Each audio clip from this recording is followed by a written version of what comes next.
Olá, eu sou a Mônica, você está no meu canal literário Próximo Livro é Melhor. Desde já eu peço, se você não é inscrito, clique no botãozinho para se inscrever, ative também as notificações, assim, todas as vezes que eu lançar um vídeo novo você saberá. Curta esse vídeo, comente também, deixa um recadinho aqui para mim. Se você gosta tanto assim desse conteúdo e quiser me ajudar no engajamento, compartilhe no Zap com uma pessoa amiga, aquela pessoa que você sabe que gosta de livros, de literatura, de programas culturais. Através dessa tua ajuda, através desse teu engajamento, meu canal irá crescer. Se você não me segue nisso, segue lá, @mMônicaCCarneiro, assim mesmo, com 2 M's, com 2 C's. Entre outras coisas de minha rotina, eu falo sobre livros. Vou deixar na descrição do vídeo meu Scooby, caso você queira me seguir nessa rede literária. Deixarei também meu waitlist com os livros desejados da Amazon, caso você queira me enviar um livro, ou qualquer outro mimo de presente. Finalmente eu deixo a recomendação. Se você for adquirir algum livro, ou qualquer outro produto pela Amazon, use o link de algum canal associado, assim você estará ajudando algum produtor de conteúdo digital. Lembrando que esse vídeo eu também disponibilizarei no Scooby. Hoje eu trago a última história, o último conto desse livro maravilhoso, Irmãs da Revolução, que é uma coletânea de histórias do feminismo com enfoque na ficção especulativa. E aqui a gente vai se deparar com várias autoras. Estou muito feliz, muito grata, porque eu comecei a leitura desse livro no ano passado e eu vi que não daria para eu concluí-lo no ano passado, não porque eu não pudesse lê-lo, mas surgiu no meu coração o desejo de resenhar todas as histórias na sequência, de acordo com o sumário. Eu não pulava a história, eu ia na sequência. Mesmo quando eu achava uma história mais complexa e mais difícil, mas eu segui esse rito. E aí ficou quase 50% no ano passado e eu disse, então vai 2024 eu farei o restante. E gostei muito. Todas essas resenhas estão no meu canal, com exceção de um ou outro que ainda está na plataforma, mas ainda não saiu, e estão no Scooby também. E eu estou grata também porque eu estou com dificuldade no meu celular. Meu celular, desde o mês de setembro, ele está com problema e eu corri quanto tempo. No mês passado, eu estou gravando em outubro, tá? Esse vídeo. E ele tá com problema, para vocês entenderem, ele fica assim, 5 horas carregando, 7 horas, às vezes 10 horas ininterrupto, e a carga é de 10, 15%. E eu pensei que ele ia morrer de vez, mas graças a Deus não. Deus fez milagre, tem feito milagre. E com isso, eu já tenho aquela coisa de gravar bem antes, né?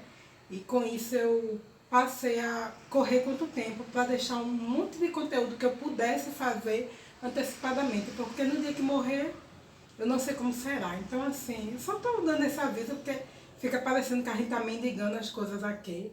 E não é essa a ideia não, tá, pessoal? É só um desabafo e explicações, né? Porque a pessoa diz num vídeo que, que o celular não tá bom, que não vai mais gravar, possivelmente, e depois continua gravando e não tem nenhuma interrupção. E espero que nunca tenha interrupção, tá? Porque para os desavisados, são 4 anos de canal, de muita luta e enfrentamento e também de muita alegria, porque eu sinto muito prazer e alegria em compartilhar experiências de leituras aqui. Então essa história, a última história foi escrita por uma brasileira, Alice Valek, e tem por título A Mulher que Vestiu a Montanha. Um título bem, né, sugestivo, bem emblemático, bem, até posso dizer assim, telúrico. E a gente vai ver a nossa personagem, a Dreva, que ela está num lugar e de repente ela se depara numa espécie de numa captura, né? E colocam numa sala, aquela sala bem típica, fechada, branca, silenciosa, com poucos objetos, claustrofóbica, assim, por dizer. E aí chega uma pessoa, o Zanetti, para interrogá-la, e aí ele começa a conversar sobre ela, sobre o que ela estava fazendo.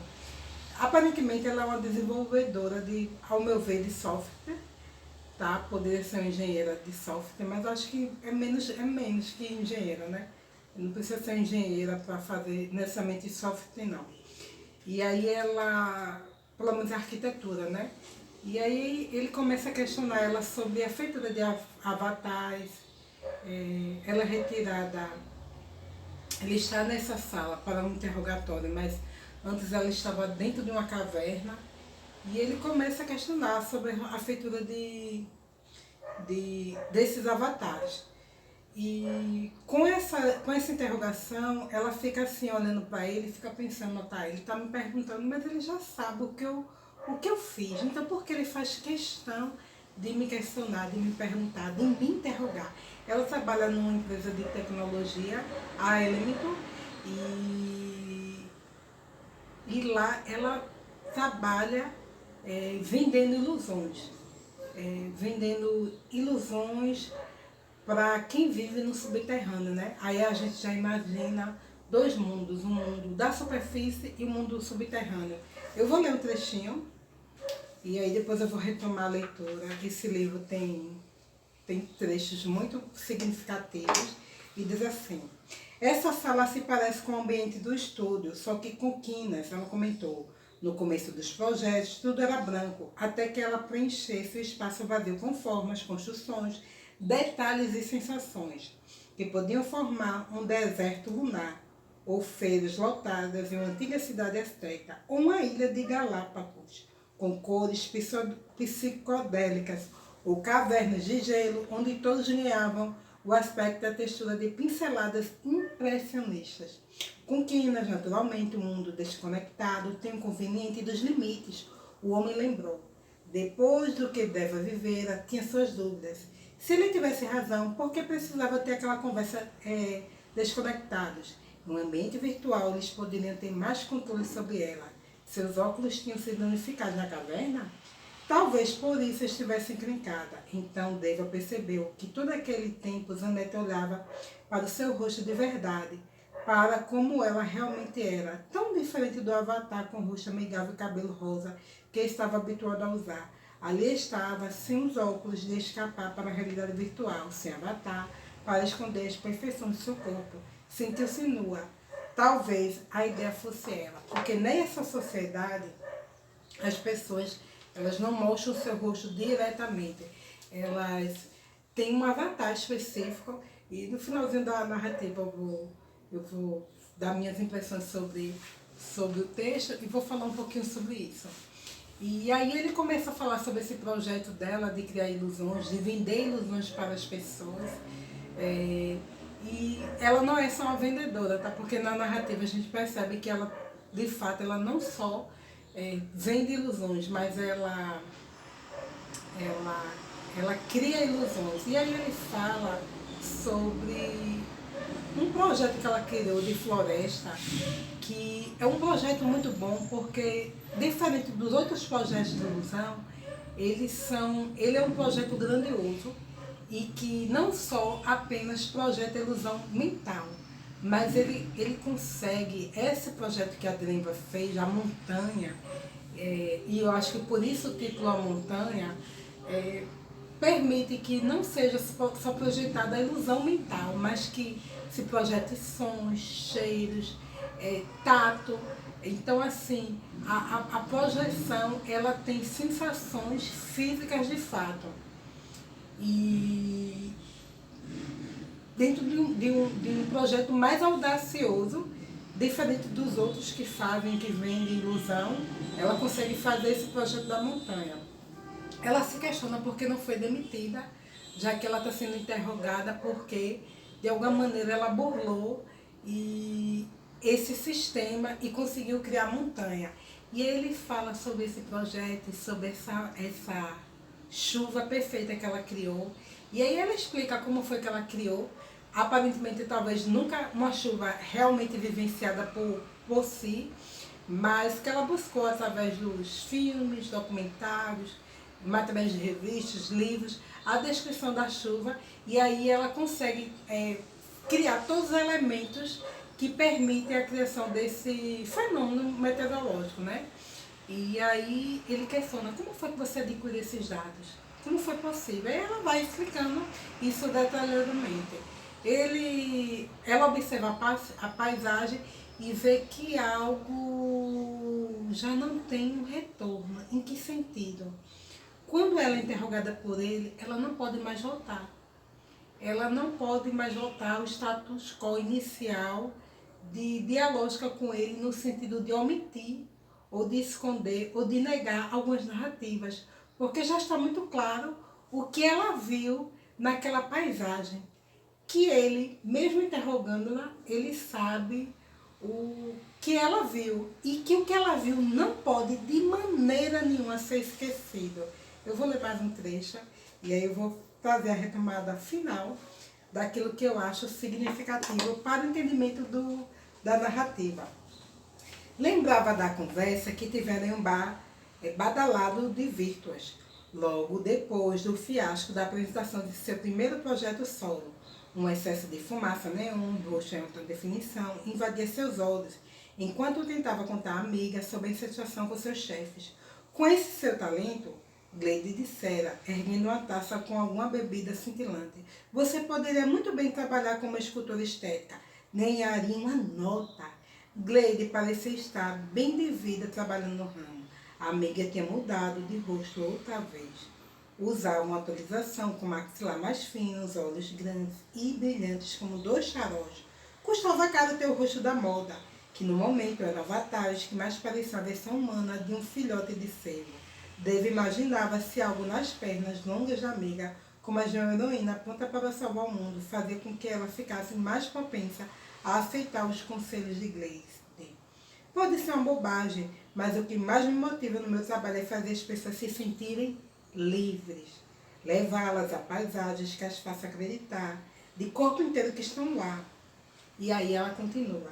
A amiga da Dreva, a Gleide, ela se questiona por que a Dreva, com tanto talento, ela se preocupa em fazer paisagens de ilusão, mas não está preocupada em fazer aquilo que é pertinente para aquela sociedade, que seria os avatares de rosto e, consequentemente, também, porque não assim de ver de corpo, que trariam para os indivíduos uma satisfação maior.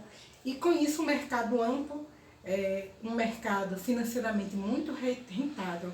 Mas a Dreva, ela diz que não, que o que ela gosta mesmo é de construir paisagens, como o texto mesmo diz, para que as pessoas se sintam livres.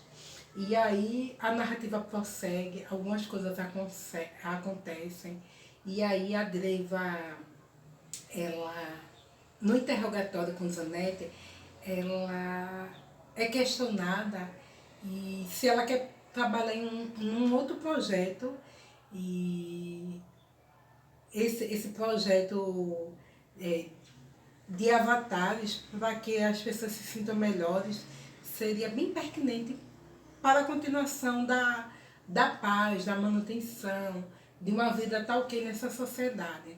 Mas a Dreva, ela não concorda, ela gosta do que ela fez, ela gosta de ter burlado o sistema, de ter feito algo que não se esperava que ela fizesse, e simplesmente porque ela gosta dessa perspectiva das pessoas se sentirem livres, né? De não serem meros avatares, de não usarem meros avatares. Aí eu pensei, quando eu cheguei na conclusão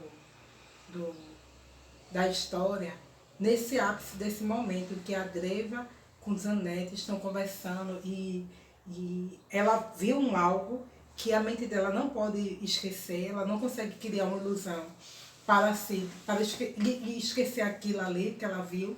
Ela sabe que ele sabe e ele sabe que ela sabe. E aí ela começa, vice-versa, né, pessoal? E aí ela começa a questioná-lo se ele não quer participar disso, do que ela participou, se ele não quer fazer parte daquilo que ela viu e que não pode ser anulado. E aí eles têm uma conversa mais intimista, falando sobre a sociedade em que estão, a dada realidade, e todo esse processo que ela fez de coletagem de dados,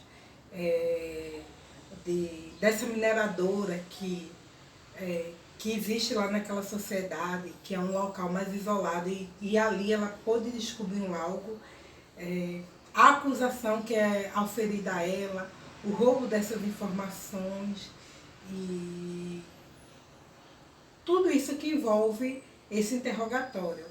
Eu pensei sobre a narrativa e a questão do projeto dela de criar, não uma ilusão só no sentido de satisfazer as pessoas, mas muito mais para torná-las livres, em contrapartida ao projeto do Avatar, que é uma mera satisfação, mostra muito a questão da manipulação, né?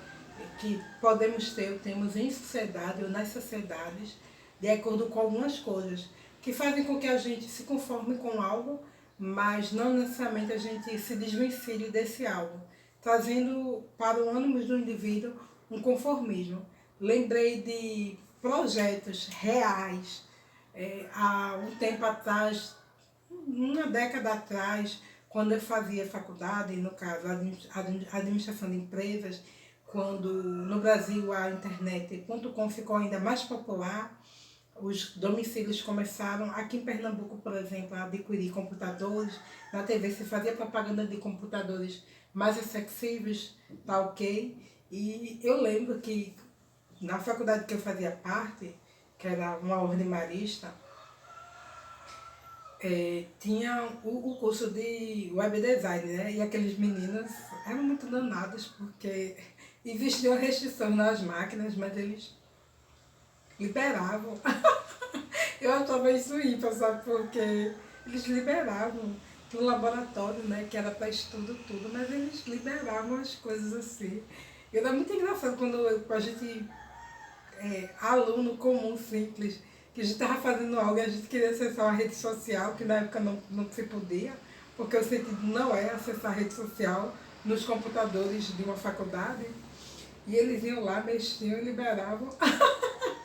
Na época era muito comum a rede social Orkut.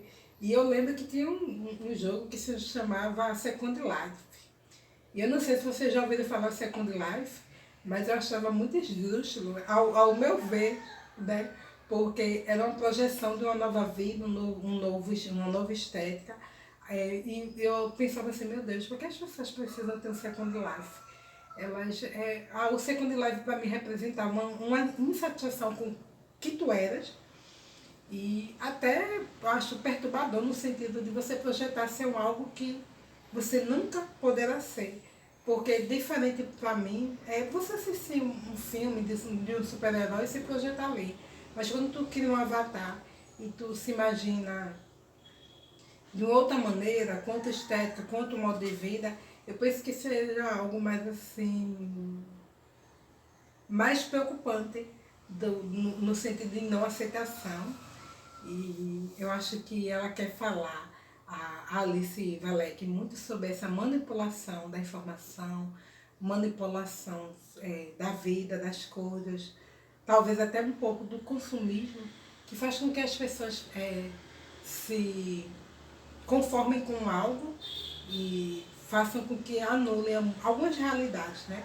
O que é a TV brasileira, por exemplo, com suas novelas, com pessoas pobres que no padrão normal não tem uma vida de pobre, tem uma vida de classe média, né? E dentro de uma estética e dentro de um modo de vida totalmente fugindo daquilo que se espera. Eu gosto do desfecho final da história, quando a Dreva e o Zanetti, ela interrogam, e aí ele não é mais um interrogador, ele é um interrogado, e ela diz, você viu, você sabe o que eu vi, né? E aí ele deixa ela partir fingindo que ela fugiu, e aí ela coloca para ele assim, mas se você quiser também ir, você pode ir comigo. E ele vai. E ele vai, lembrando um pouco a história de Matrix, né? Quem conhece Matrix, pelo menos o primeiro filme, sabe que tem aquela coisa das pílulas vermelha e azul. E numa você tem a perspectiva de seguir sendo iludido, e na outra seus olhos serem abertos de fato e você sair da questão da manipulação, da ilusão, e enxergar a realidade como de fato ela é. Achei a história maravilhosa, super recomendo esse livro. Acho que a Alice poderia lançar um livro 2 com mais histórias. Eu não sei se esse livro teve uma boa aceitação no mercado leitor, porque infelizmente temos no Brasil esse problema de pessoas que só compram, mas não leem. Mas se você tiver esse livro em casa, super te desafio para ler. Foi desafiador para mim, porque algumas histórias eram mais curtas, outras mais longas, mas algumas muito fáceis de compreender, outras totalmente abstratas, mas fez minha mente pensar, refletir, e acho que na leitura de algumas histórias algo foi amplo, algo foi estrito, algo foi até reduzido, mas não menos interessante, tá bom? Então aí fica essa dica. Esse vídeo eu pretendo lançar em dezembro, porque estou naquela coisa das últimas leituras do ano, e acho que o dezembro merece fechar com chave de ouro com essa última história para vocês, tá bom? E é isso. Muito obrigada. Quem quiser comentar no vídeo, fica à vontade. E até a próxima, pessoal. Tchau. Gratidão.